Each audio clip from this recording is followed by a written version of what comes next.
আসসালামু আলাইকুম রহমতুল্লাহ।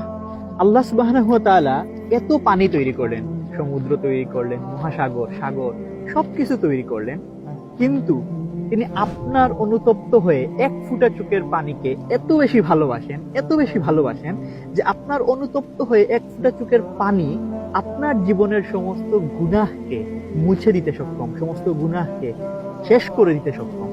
শুধুমাত্র আল্লাহ সুবহানাহু ওয়া তাআলা আপনার গুনাহকে মাফ করবেন এমন না, আপনি যদি অনুতপ্ত হন, ঈমান আনেন, তাওবা করেন, আল্লাহ সুবহানাহু ওয়া তাআলা আপনার সমস্ত গুনাহকে তো মাফ করবেনই, সেগুলোকে সওয়াবে রূপান্তরিত করে দিবেন।